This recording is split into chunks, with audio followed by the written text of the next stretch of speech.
तर विद्यार्थ्यांची आंदोलनं ही सरकारच्या चुकीच्या धोरणांचा परिणाम आहेत. सरकार विद्यार्थ्यांना अमानुष आणि क्रूरपणे वागतोय असा आरोप सोनिया गांधींनी केलाय. विद्यार्थ्यांच्या मागण्या शिक्षण पद्धतीनं बदल करण्याबाबत आहेत, त्या अगदी सरळ आणि स्पष्ट आहेत. मात्र त्याची जबाबदारी घेण्याऐवजी सरकार क्रूरपणे वागतंय असा हल्लाबोल सोनिया गांधींनी केलाय. त्यांनी एका इंग्रजी वृत्तपत्रासाठी विस्तृत लेख लिहून सरकारवर कोरडे उठलेत.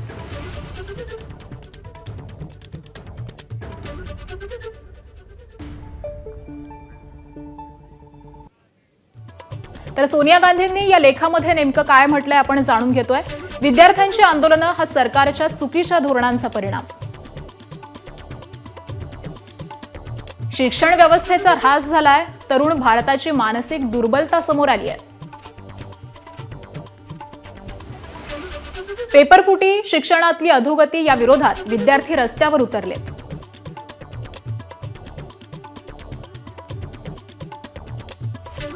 विद्यार्थ्यांच्या मागण्या सरळ आणि स्पष्ट आहेत.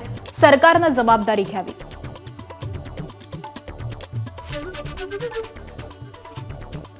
मोदी सरकारने मात्र भ्याडपणे, क्रूरपणे उत्तर दिलं. विद्यार्थ्यांकडे ते देशाचे भविष्य म्हणून नाही तर शत्रू म्हणून पाहतात.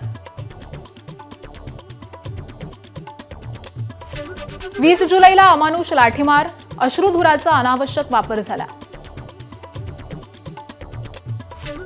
घरी परतणाऱ्या आंदोलकांनाही सोडलं नाही.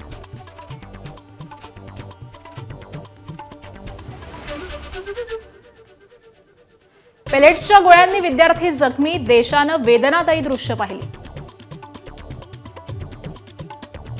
गोळीबाराला गृहमंत्र्यांची निःसंशयपणे मंजुरी असावी.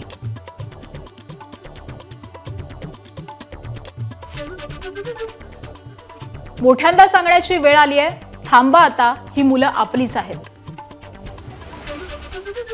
असा हल्लाबोल सोनिया गांधींनी सरकारवरती केलाय. एबीपी माझा, उघडा डोळे बघा नीट.